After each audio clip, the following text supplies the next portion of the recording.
Assalamualaikum, dear students. Welcome to lecture series on chemistry of D-block elements. Topic of our today lecture is Werner coordination theory. Werner theory of complex compounds. ये board पर आप लोगों को platinum अमीन cobalt अमीन के example नज़र आ रहे हैं. In order to explain the structure and properties of platinum amine cobalt amine in 1893, Werner put forward a theory called Werner theory of coordination compounds. Werner coordination theory. अब Werner coordination theory के main postulate क्या है? पहला point हो, complex compound में central metal atom two type valency show करता है. एक को हम कहते हैं प्राइमरी वैलेंसी और प्रिंसिपल वैलेंसी, दूसरे को हम कहते हैं सेकेंडरी वैलेंसी और auxiliary valency. According to modern terminology, secondary valency coordination number के बराबर होती है and species satisfying secondary valency is called ligands. जब हम कॉम्प्लेक्स कंपाउंड का स्ट्रक्चर लिखते हैं तो जो स्पीशीज सेकेंडरी वैलेंसी सेटिस्फाई करते हैं along with central metal atom हो, इनको हम कोऑर्डिनेशन स्फीयर के अंदर लिखते हैं. ये नॉन आयोनाइजेबल होते हैं. अगर कॉम्प्लेक्स कंपाउंड वाटर और एनी अदर आयोनिक सॉल्वेंट में डिजॉल्व करें तो ये प्री स्टेट में हासिल नहीं होते, इनको हम प्रेसिपिटेट नहीं कर सकते.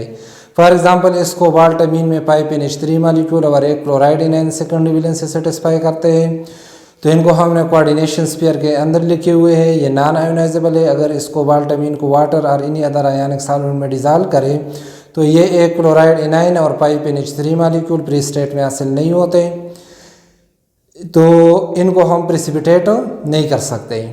Secondary valency having directional nature, the species satisfying secondary valency are directed towards fixed position in space, give definite geometry to complex compound.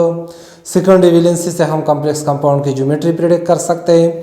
For example, अगर सेकेंडरी वैलेंसी 2 हो तो कॉम्प्लेक्स कंपाउंड की ज्योमेट्री लीनियर होती है. अगर secondary valency 3 हो तो complex compound की ज्योमेट्री ट्राइगोनल प्लेनर होती है. अगर सेकेंडरी वैलेंसी 4 हो तो कॉम्प्लेक्स कंपाउंड की ज्योमेट्री स्क्वायर प्लेनर होती है या टेट्राहेड्रल होती है. अगर सेकेंडरी वैलेंसी 5 हो तो कॉम्प्लेक्स कंपाउंड की ज्योमेट्री स्क्वायर पिरामिडल होती है या ट्राइगोनल बाई पिरामिडल होती है. अगर सेकेंडरी वैलेंसी 6 हो तो कॉम्प्लेक्स कंपाउंड की ज्योमेट्री ऑक्टाहेड्रल होती है. तो सेकेंडरी वैलेंसी से हम कॉम्प्लेक्स कंपाउंड की ज्योमेट्री प्रेडिक्ट कर सकते हैं. जो स्पीशीज सेकेंडरी वैलेंसी सेटिस्फाई करते हैं इनका सेंट्रल मेटल एटम के साथ अटैचमेंट हम तो सॉलिड लाइन शो करते हैं, और कुछ स्पीशीज ऐसे होते हैं जो सेकेंडरी वैलेंसी के साथ साथ प्राइमरी वैलेंसी भी सेटिस्फाई करते हैं, तो इनका हम सेंट्रल मेटल एटम के साथ अटैचमेंट डबल लाइन से शो करते हैं, सॉलिड लाइन और डॉटेड लाइन से. प्राइमरी वैलेंसी के कैरेक्टरिस्टिक्स क्या है? According to modern terminology, primary valency oxidation state के बराबर होती है. जो स्पीशी प्राइमरी वैलेंसी सेटिस्फाई करते हैं इनको हम कोऑर्डिनेशन स्फीयर के आउटसाइड लिखते हैं, आयोनाइजेशन स्फीयर में लिखते हैं. ये आयोनाइजेबल होते हैं. अगर कॉम्प्लेक्स कंपाउंड को वाटर और इन्हीं अदर आयोनिक सॉल्वेंट में डिजॉल्व करें तो ये हमारे पास प्री स्टेट में हासिल हो जाते हैं, इनको हम प्रेसिपिटेट कर सकते हैं. फॉर एग्जांपल, इस कोबाल्ट अमीन में ये 3 क्लोराइड एनाइन हो जो सर प्राइमरी वैलेंसी सेटिस्फाई करते हैं, इनको हमने कोऑर्डिनेशन स्फीयर के आउटसाइड लिखे हुए हैं. अगर इस कोबाल्ट अमीन को वाटर और इन्हीं अदर आयोनिक सॉल्वेंट में डिजॉल्व करें तो ये हमारे पास प्री स्टेट में हासिल हो जाते हैं. इसके सॉल्यूशन में एक सुइटेबल प्रेसिपिटेटिंग एजेंट जैसे कि सिल्वर नाइट्रेट डाल दें तो इनका ये एज AgCl प्रेसिपिटेट हो जाता है, AgCl PPT बन जाता है. तो जो species sir primary valency satisfy करते हैं वो आयोनाइजेबल होते हैं, इनको हम प्रेसिपिटेट कर सकते हैं. लेकिन कुछ स्पीशीज ऐसे होते हैं जो प्राइमरी वैलेंसी के साथ सेकेंडरी वैलेंसी भी सेटिस्फाई करते हैं, तो फिर ऐसी स्पीशीज जो दोनों वैलेंसी सेटिस्फाई करते हैं, प्राइमरी के साथ सेकेंडरी वैलेंसी भी सेटिस्फाई करते हैं, इनको हम कोऑर्डिनेशन स्फीयर के अंदर लिखते हैं और ये आयोनाइजेबल नहीं होते. आयोनाइजेबल सिर्फ वो स्पीशीज होगी जो सिर्फ प्राइमरी वैलेंसी सेटिस्फाई करते हैं. तो प्राइमरी जो स्पीशी प्राइमरी वैलेंसी सेटिस्फाई करते हैं वो आयोनाइजेबल होते हैं. प्राइमरी वैलेंसी का नॉन डायरेक्शनल नेचर होता है. जो स्पीशी प्राइमरी वैलेंसी सेटिस्फाई करते हैं इनका कॉम्प्लेक्स कंपाउंड की ज्योमेट्री के साथ कोई ताल्लुक नहीं होता. जो स्पीशी प्राइमरी वैलेंसी सेटिस्फाई करते हैं इनका सेंट्रल मेटल एटम के साथ अटैचमेंट हम डॉटेड लाइन से शो करते हैं, और वो स्पीशी जो प्राइमरी वैलेंसी के साथ साथ सेकेंडरी वैलेंसी भी सेटिस्फाई करते हैं तो इनका अटैचमेंट हम डबल लाइन से शो करते हैं, सॉलिड लाइन से भी और डॉटेड लाइन से भी. तो ये वर्नर कोऑर्डिनेशन थ्योरी के पास्टुलेट्स हैं. अब on the basis of Werner coordination theory cobalt amine और प्लाटिनियम अमीन का स्ट्रक्चर एक्सप्लेन करते हैं. ये 4 कोबाल्ट अमीन जो आप लोगों को नज़र आ रहे हैं इन चारों में central metal atom cobalt +3 oxidation state में है. कोबाल्ट की प्राइमरी वैलेंसी 3 है, सेटिस्फाइड बाई 3 क्लोराइड एनाइंस. इन चारों कोबाल्ट अमीन में primary valency is satisfied by 3 chloride A9.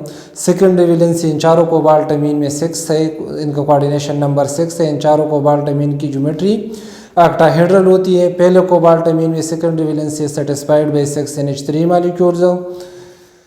पहले कोबाल्ट अमीन में 6 NH3 molecule secondary valency satisfy करते हैं। इनका सेंटर मेटल एटम के साथ अटैचमेंट हमने सॉलिड लाइन के थ्रू शो किया हुआ है। इनको हम कोऑर्डिनेशन स्फीयर के अंदर लिखते हैं, ये नॉन आयोनाइजेबल होते हैं। दूसरे कोबाल्ट अमीन में secondary valency satisfied by 5 NH3 molecule और एक क्लोराइड एनाइन हो, तो इनको हमने कोऑर्डिनेशन स्फीयर के अंदर लिखी हुई है। इनका सेंटर मेटल एटम के साथ अटैचमेंट हमने सॉलिड लाइन के थ्रू शो किया हुआ है।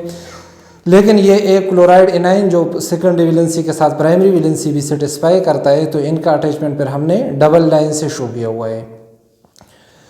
तो जो स्पीशीज सेकेंडरी वैलेंसी सेटिस्फाई करते हैं ये नॉन आयोनाइजेबल होते हैं, वरन को हम कोऑर्डिनेशन स्फीयर के अंदर लिखते हैं। इसी तरह इस कोबाल्ट अमीन में 4 NH3 मॉलिक्यूल और 2 chloride anion secondary valency satisfy करता है, तो इनका अटैचमेंट सॉलिड लाइन के थ्रू शो किया हुआ है।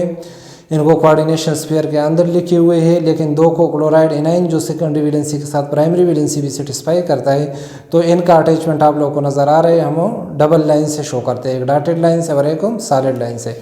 और ये वाला क्लोराइड एनाइन जो ओनली प्राइमरी वैलेंसी सेटिस्फाई करता है, तो इनका अटैचमेंट हम डॉटेड लाइन से शो करते हैं। इसको फिर कोऑर्डिनेशन स्फीयर से आउटसाइड लिखते हैं। ये वाला आयोनाइजेबल होता है और इस क्लोराइड एनाइन को हम प्रेसिपिटेट कर सकते हैं। इस तरह इस कोबाल्ट अमीन में secondary valency satisfied by 3 NH3 molecule and 3 chloride A9, जिनका सेंट्रल मेटल एटम के साथ अटैचमेंट हमने सॉलिड लाइन से शो किया हुआ है और इनको कोऑर्डिनेशन स्फीयर के अंदर लिखे हुए हैं, जो कि नॉन आयोनाइजेबल है।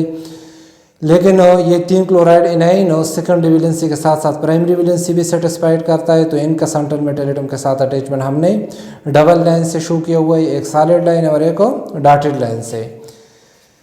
तो इस कोबाल्ट अमीन के केस में तीनों क्लोराइड ये 3 क्लोराइड एनाइन आयोनाइजेबल है, इनको हम प्रेसिपिटेट कर सकते हैं, जो सारे प्राइमरी वैलेंसी सेटिस्फाई करता है।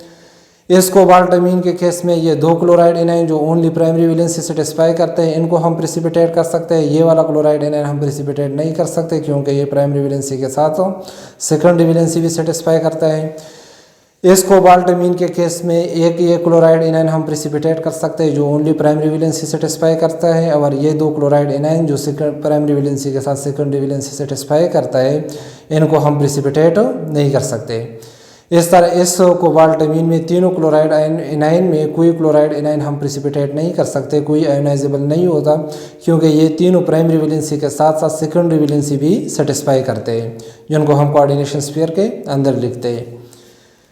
तो ये कोबाल्ट अमीन के स्ट्रक्चर्स हो गए। प्लाटीनियम अमीन में ये 5 प्लाटीनियम अमीन जो आप लोगों को नज़र आ रहे हैं, इनमें प्लाटीनियम +4 ऑक्सीडेशन स्टेट में है। सेंट्रल मेटल एटम प्लाटीनियम की प्राइमरी वैलेंसी 4 है, सेकेंडरी वैलेंसी 6 है, इसलिए इन सब की ज्योमेट्री ऑक्टाहेड्रल होती है। पहले प्लाटीनियम अमीन में secondary valency satisfied by 6 NH3 molecule, जिनको हम कोऑर्डिनेशन स्फीयर के अंदर लिखते हैं, जो कि नॉन आयोनाइजेबल है। ये हमारे पास सॉल्यूशन में फ्री स्टेट में हासिल नहीं होते। इस तरह दूसरे प्लाटीनियम अमीन में 5 NH3 मॉलिक्यूल और एक chloride anion secondary valency satisfy करते हैं, जिनको हमने कोऑर्डिनेशन स्फीयर के अंदर लिखे हुए हैं, ये नॉन आयोनाइजेबल है। इस प्लाटीनियम अमीन में 4 NH3 मॉलिक्यूल और 2 chloride anion secondary valency satisfy करता है, और इस प्लाटीनियम अमीन में 3 NH3 मॉलिक्यूल और 3 chloride anion secondary valency satisfy करता है, और इस प्लाटीनियम अमीन में 2 NH3 मॉलिक्यूल और 4 chloride anion secondary valency satisfy करता है, इसलिए हमने इनको कोऑर्डिनेशन स्फीयर के अंदर लिखी हुई है।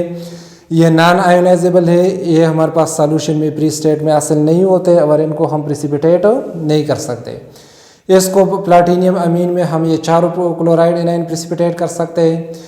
इस वाले के केस में सिर्फ 3 क्लोराइड एनाइन प्रेसिपिटेट कर सकते हैं, और इस वाले के केस में 2, और इधर हम 1 क्लोराइड एनाइन प्रेसिपिटेट कर सकते हैं, और इस प्लाटीनियम अमीन में हम कोई क्लोराइड एनाइन प्रेसिपिटेट नहीं कर सकते, क्योंकि ये प्राइमरी वैलेंसी के साथ साथ सेकेंडरी वैलेंसी भी सेटिस्फाई करते हैं। ये कोऑर्डिनेशन स्फीयर के अंदर हम लिखते हैं, ये नॉन आयोनाइजेबल होते हैं, सॉल्यूशन में फ्री स्टेट में हासिल नहीं होते। तो ये हमारे पास हो गए platinum and cobalt amine and platinum amine के स्ट्रक्चर्स हो गए on the basis of Werner coordination theory. अब वन स्ट्रक्चर को अगर हम देखें तो वन स्ट्रक्चर्स के मुताबिक ये वाला कोबाल्ट अमीन सॉल्यूशन में 4 पार्टिकल जनरेट करता है, ये वाला कोबाल्ट अमीन सॉल्यूशन में 3 पार्टिकल जनरेट करता है, ये वाला सॉल्यूशन ये वाला कोबाल्टमीन सॉल्यूशन में 2 पार्टिकल रिलीज करता है और ये वाला कोबाल्टमीन सॉल्यूशन में कोई पार्टिकल एक सिंगल पार्टिकल प्रेजेंट होगा, कोई पार्टिकल प्रोड्यूस नहीं करता। तो जैसा आप लोगों ने फर्स्ट ईयर केमिस्ट्री में एपीसी लेवल केमिस्ट्री में कोलिगेटिव प्रॉपर्टीज़ पढ़ी थी, इनमें एक तो डिप्रेशन इन फ्रीजिंग पॉइंट हो, जितने नंबर ऑफ सॉल्यूट पार्टिकल ज़्यादा होते हैं इतने डिप्रेशन इन फ्रीजिंग पॉइंट ज़्यादा होता है।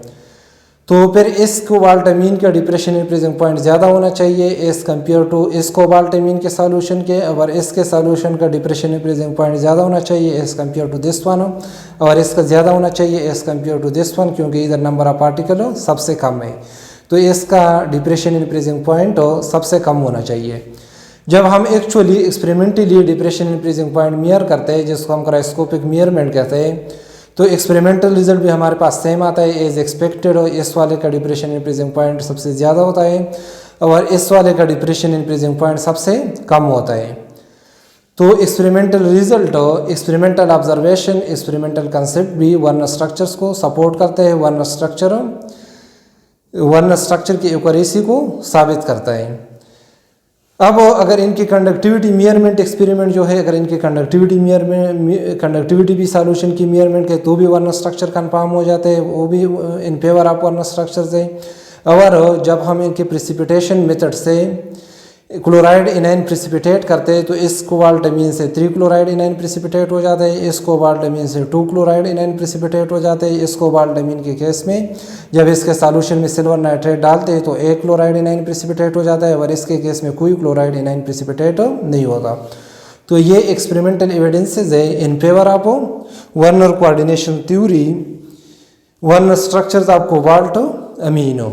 तो वर्नर कोऑर्डिनेशन थ्योरी आज हमने डिटेल में डिस्कस किया। आने वाले लेक्चर में कोऑर्डिनेशन केमिस्ट्री की मजीद कुछ अहम टॉपिक पर डिस्कशन होगा इंशाल्लाह। तो आज के लिए इतना ही काफ़ी है। अल्लाह हाफ़िज़।